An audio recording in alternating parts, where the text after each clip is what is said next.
अगर हमने आपको नौकरी नहीं दिया, हमने आपके हाथ में अगर रोजगार नहीं दिया, तो ये हाथ अपराधी बन जाएंगे।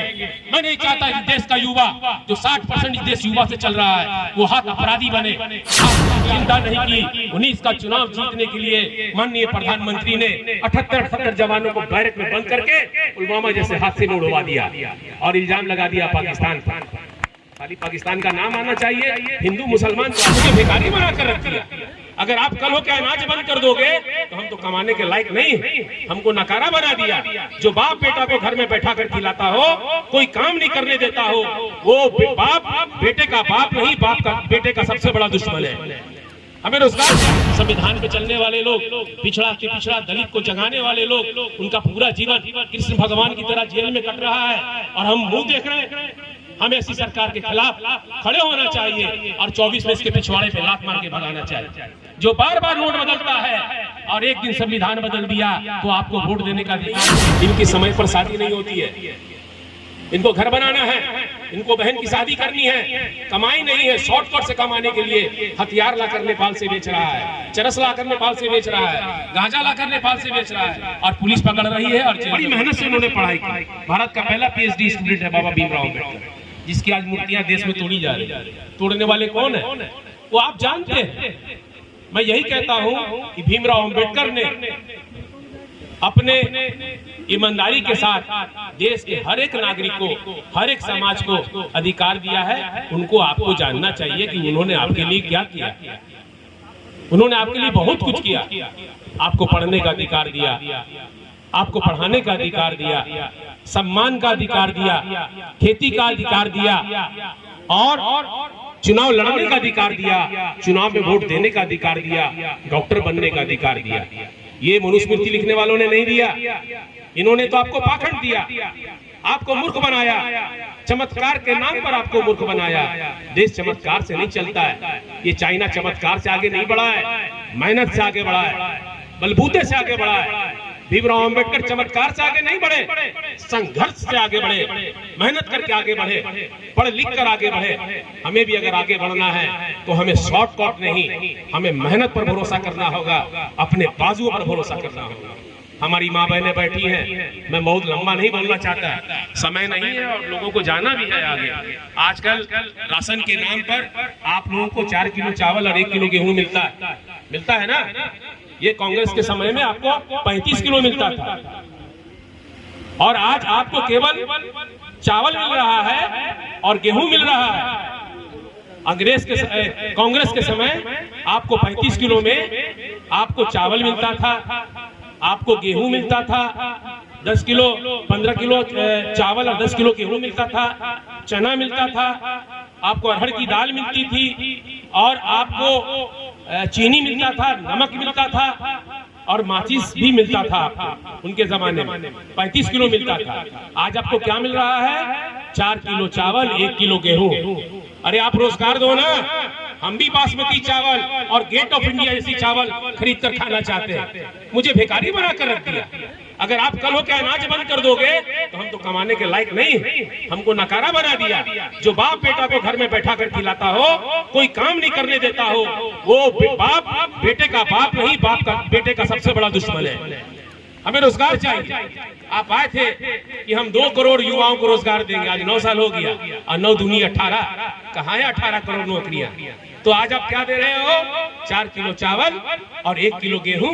तो जो गरीब समाज ये राशन नहीं खरीद सकता, खाद्यान्न नहीं खरीद सकता, वो 1225 रुपए का गैस कहां से खरीदेगा? तो आपको महीने में 2 गैस भी देना चाहिए। और जिनके पास पैसा नहीं है आपको तेल और मसाला भी देना चाहिए और साग सब्जियों के लिए इनको पैसा भी मिलना चाहिए। ये हम कह रहे हैं क्योंकि इनके पास खाद्यान्न किनने की शक्ति नहीं। श्री लालू प्रसाद यादव जी ने अपने कार्यकाल में बाबा भीमराव अम्बेडकर की विचारधाराओं पर चलते हुए हर एक बस्ती में लोगों को जगाने का काम किया। आज आपके सामने उनको बार बार जेल में ठूसा जा रहा है। कहाँ गया आपका स्वाभिमान? क्या एक दिन के लिए भी आपका स्वाभिमान नहीं जागा?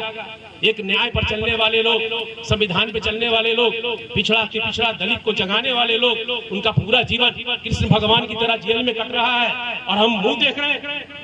हमें ऐसी सरकार के खिलाफ खड़े होना चाहिए और 24 में इसके पिछवाड़े पे लात मार के भगाना चाहिए।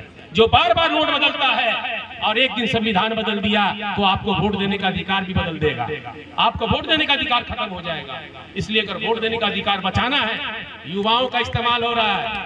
अरे वो पुलवामा मारने वाले भी युवा थे, पुलवामा में जो जवान शहीद हुए 42 जवान, वो भी युवा थे, आपकी तरह जवान थे, चौड़े छाती वाले थे, कड़ी मौज थी, उनके भी बीवी थे, उनके भी बच्चे थे, उनके भी बूढ़े माँ बाप थे, उनकी चिंता नहीं की। 19 का चुनाव जीतने के लिए माननीय प्रधानमंत्री ने 78-70 जवानों को बैरक में बंद करके पुलवामा जैसे हादसे में उड़वा दिया और इल्जाम लगा दिया पाकिस्तान पर। खाली पाकिस्तान का नाम आना चाहिए, हिंदू मुसलमान तो आसाम से हो जाएगा। हमें हिंदू मुसलमान नहीं चाहिए, हमें तरक्की चाहिए, हमें नौकरी चाहिए। और लालू प्रसाद यादव जी ने 7 यूनिवर्सिटियां खोली है, 7 और कई रेल कारखाने। आपको सारण में डीजल इंजन का कारखाना लालू प्रसाद यादव जी ने खोला, बेला में रेलवे का चक्का का कारखाना खोला, और आपको मधेपुरा में इलेक्ट्रिक इंजन का कारखाना उन्होंने खोला। और जितनी भी रेलवे हैं उसमें जो फ्लाईओवर लालू जी ने बनाने का काम किया, लोगों को नौकरियां दी, शिक्षा के क्षेत्र में काम किया, गाय बकरी चरती रहे, मुनिया बेटी पढ़ती रहे, चरवाहा विश्वविद्यालय खोला। अरे आपसे जो प्रेम, आपसे जो प्यार लालू प्रसाद यादव ने किया है, ये कोई सराहनीय नहीं है, ये कोई छोटी बात नहीं है। आपको समझना होगा, लोग ये कुछ कह देते हैं आपको, आप उसके बहकावे में आ जाते हैं। लालू प्रसाद यादव ने लोगों को जगाने का काम किया। आज झारखंड जाग गया, आज महाराष्ट्र जाग गया, आज केरल कर्नाटक जाग गया, ये बिहार के भी लोग जाग जाए। ये देश आपका है, आप इसको सुंदर बनाइए और आप भी सुंदर बनिए। जवान लड़का है, बिजनेस नहीं है, कारोबार नहीं है, इनकी समय पर शादी नहीं होती है, इनको घर बनाना है, इनको बहन की शादी करनी है, कमाई नहीं है, शॉर्टकट से कमाने के लिए हथियार लाकर नेपाल से बेच रहा है, चरस लाकर नेपाल से बेच रहा है, गांजा लाकर नेपाल से बेच रहा है, और पुलिस पकड़ रही है और जेल में बंद कर रही है। और वो युवा ग्रेजुएट, पढ़ा लिखा, इंटर पास किया हुआ, जेल में बंद है, क्रिमिनल बन गया। बाद में क्या करता है? गुंडाई काम करना शुरू कर देता है, दूसरे के पैदा किए हुए बच्चों को किडनैप करता है, उससे फिरौती मांगता है और पुलिस के मुठभेड़ में मारा जाता है। एक आम नौजवान का जीवन यूं खत्म हो जाता है। अगर हमने आपको नौकरी नहीं दिया, हमने आपके हाथ में अगर रोजगार नहीं दिया, तो ये हाथ अपराधी बन जाएंगे।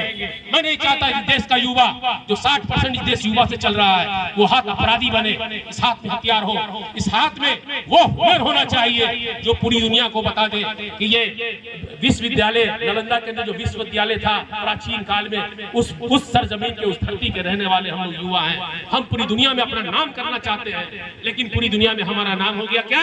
भारत के अंदर सबसे ज्यादा सांप्रदायिक हादसे होते होते भारत विश्व का सबसे बड़ा, एशिया का सबसे बड़ा देश बन गया। भारत बेरोजगारी का सबसे बड़ा देश बन गया। भारत देश का बेरोजगारी का सबसे बड़ा देश बन गया। यहाँ हिंदू मुसलमान 68,000 दंगे हो गए, उसके बावजूद भी हम अलग नहीं हुए। 68,000 दंगे हुए हिंदू मुसलमान के, लेकिन क्या आज हिंदू मुसलमान अलग है? वो हिंदू हाथ उठाकर बता दो जिसका मुसलमान मित्र नहीं है। कोई है ऐसा जो बता दे जिसका मुसलमान मित्र नहीं है? या कोई मुसलमान हाथ उठाकर बता दे कि जिसका हिंदू उसका मित्र नहीं है, उसका दोस्त नहीं है, जिसने उसके बुरे समय में उसका सहयोग नहीं किया हो, उसके शादी ब्याह में भाई बनकर काम नहीं किया हो, उसके दुख में, उसके सुख में उसके साथ रात भर अस्पताल में नहीं खड़ा हो, ऐसा कोई नहीं है। सब सबका दोस्त है, सब सबका भाई है, इसलिए हमें मिलजुल कर रहना है। और 24 के चुनाव में मेरे दोस्त ये बहुत कुछ करवाने वाला है। ये हो सकता है कि फ्रेंडशिप वार अटल बिहारी वाजपेयी ने कराया था, उस समय नवाज शरीफ थे, तब उनको परवेज मुशर्रफ ने होम अरेस्ट कर दिया था। वो फ्रेंडशिप वार था कारगिल कोई लड़ाई नहीं थी, ये लड़ाई लगाई गई थी, फ्रेंडशिप वार था। ये फिर फ्रेंडशिप